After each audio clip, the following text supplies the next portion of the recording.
Yes, man. You see, the thing about fighting animals is that, for the most part, they don't have no sympathy and they don't really know if to empathize none at all. So if a war, a straight war, they not hold back.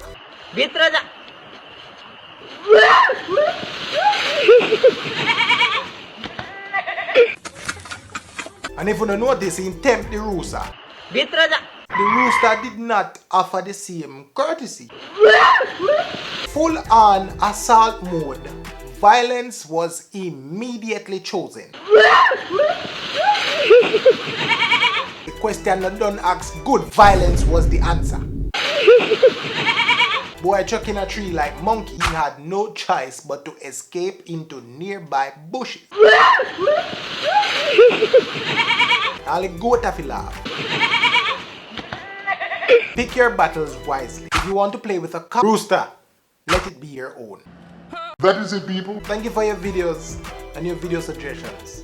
Hit the like button, hit the share button, definitely subscribe. This is K2KShorts. You think you believe it, and you live to achieve it.